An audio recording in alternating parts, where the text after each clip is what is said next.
हट के, यानी कि घरेलू मसाइल पे नहीं है, सास बहू पे नहीं है, लव स्टोरीज़ पे बेस नहीं है, और डे टू डे जो इवेंट्स हो रहे हैं natural and super natural, they very cute, writing बहुत मज़े की है, एंड ओवरऑल आई थिंक जो डायरेक्शन दी गई है, जो एक फ्रेम बना हुआ है, ऑल्सो एक्टर से जो काम निकलवाया गया है, it's a very very interesting concept. And जैसे नादिया ने कहा, एंड इट मेक सेंस कि बच्चों को तो इंटरेस्टिंग लगेगा ना, बिकॉज हम पीटीवी पे जब देखते थे Bi Jamalo and all this, हम तो बहुत, हमें एक फैसिनेशन होती थी with the unnatural supernatural, तो ये बच्चों को एक फैसिनेशन होती है हमेशा कि भाई ये जो एक out of the world kind of एक एलिमेंट जो होता है, people children need this kind of things to keep the imagination interested.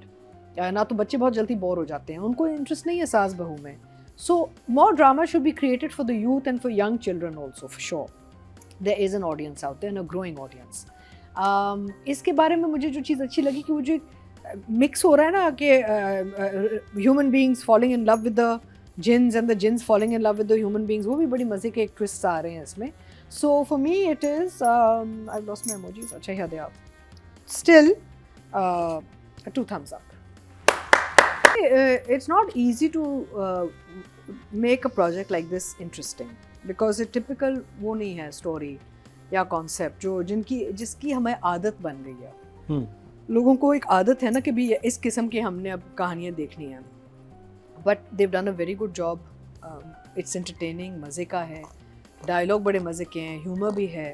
I agree with Marina, थोड़े से ये जो ओवरऑल स्टोरी है थोड़ी सी वो लगता है जैसे कहीं फंस गई है, यानी कि हम रिपीट पे चल रहे हैं, बहुत सारा रोमांस बहुत दिखा रहे हैं, tracks, several tracks on romance, but the actual overall story is not moving because something big needs to happen which is not happening yet, something major needs to happen now. अब इतने episodes हो गए हैं, but I think characters बड़े मज़े के लिखे गए हैं और दिखाए भी गए हैं, एंड कंसिस्टेंसी है लाइट में, डायरेक्शन में, ओवरऑल जो स्टोरी टेलिंग में कंसिस्टेंसी बहुत अच्छी, द इफेक्ट्स आर लवली, बहुत मज़े के इफेक्ट्स हैं, and I am glad they doing it because that means we can do a lot more like these जो दिखा रहे हैं हम, और सक्सेसफुली, यानी कि चीज़ी नहीं लग रहे, गंदे नहीं लग रहे। अक्सर ये होता है इफेक्ट करते हैं बड़े बुरे भी लग सकते हैं ना, so it's looking very authentic and nice, and I am glad कि यहाँ पे it's working well because then we should make more stories that can have all kinds of visual effects involved, because हमारे एक visual effects का पूरा एक department फिर जाग सकता है, जिंदा हो सकता है, क्यों नहीं। हमारे बच्चे बहुत अब जो टेक्नीशियंस हैं बहुत टैलेंटेड हैं, के लिए काम कर रहे हैं, सब जगह काम कर रहे हैं, तो गिव देम अपॉर्चुनिटी, ऐसी कहानियाँ लिखें जहाँ वो इफेक्ट्स को इस्तेमाल करके दिखा सकें हमारे प्रोजेक्ट्स में। So I am enjoying it, I do want the story to go ahead a little bit, तो both writing and direction I will give an 8 क्या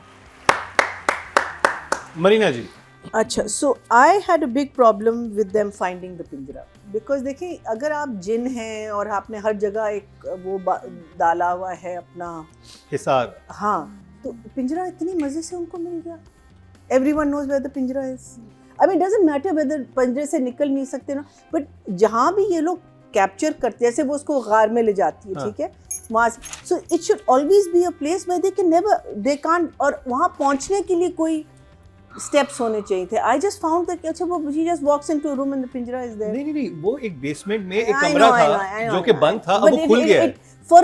For a supernatural story, it just becomes, for me it became ठुस। The पिंजरा should have been more invisible. No, पिंजरा should have been absolutely field invisible. होता है कि जैसे नजर नहीं आ रहा, लेकिन ऐसे करते तो दूसरी तरफ गिर जाए। Finding the पिंजरा, because देखिए अगर आप जिन हैं और आपने हर जगह एक वो डाला हुआ है अपना हिसार, हाँ, तो पिंजरा इतनी मज़े से उनको मिल गया, एवरीवन नोज वेयर द पिंजरा is, I mean doesn't matter whether पिंजरे से निकल नहीं सकते ना, बट जहाँ भी ये लोग कैप्चर करते हैं, जैसे वो उसको गार में ले जाती है, ठीक है, वहाँ से, so it should always be a place where they can never, they can't, और वहाँ पहुँचने के लिए कोई स्टेप्स होने चाहिए थे। I just found that अच्छा वो she just walks into a room and the पिंजरा is there. नहीं वो एक बेसमेंट में एक कमरा था जो कि बंद था, अब वो खुल गया है। For a supernatural story, it just becomes, for me it became ठुस। The पिंजरा should have been more invisible. No, पिंजरा should have been absolutely field invisible. होता है कि जैसे नजर नहीं आ रहा, लेकिन ऐसे करते तो दूसरी तरफ गिर जाते। You know, it should have, it needed to have much more of a supernatural element involve है, इनको नजर नहीं आ रहा, उनको वो लोग नजर आ रहे, इस किस्म की दीवार हाँ, के ऐसे थ्रू कोई होती, एक दीवार के detailing थ्रू हाँ, होता। मिस्ड कि वो आवाज दे रहे हैं, उनकी आवाज भी नहीं जा रही, लेकिन अचानक कोई इंसान उस तरफ चला गया तो फिर पिंजरा विजिबल हो जाता। इनको क्यों, why the humans seeing the पिंजरा? That was my one question. The other thing is, जहाँ सारे इनके ancestors के souls हैं, वो एक कमरा है, ताला क्यों नहीं तोड़ सकते?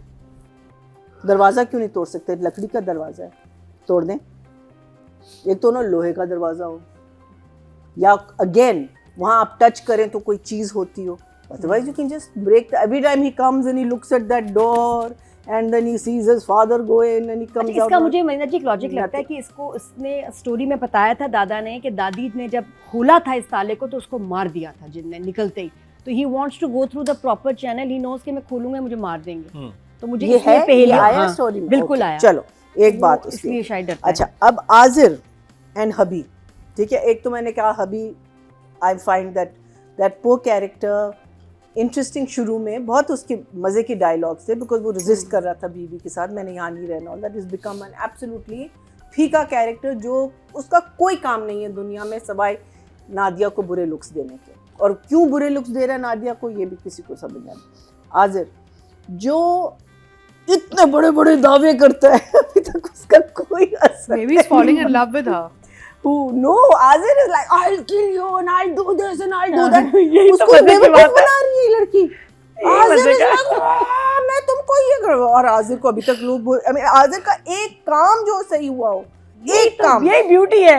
एक काम, तो फिर make it part of that, make it part of the thing, but otherwise he comes and he gives his पूरा दहशत और सब कुछ, और बेचारा आगे से बिल्कुल ठोस हो जाते हैं। मुझे पीर का एंगल बहुत अच्छा लगा कि ये लड़की जब निकली है तो उसने एक मज़े की चीज़ की है, इट्स नॉट कि खुद सोच रही है कि मैं ये कैसे करूँगी, उसको पता था कि मैं यहाँ जाऊँगी, so I like that connection in the story. I hope the पीर is going to become a part of the story because unlike the other Chinese वाला बंदा, this chap is a more serious guy, so that would be very good.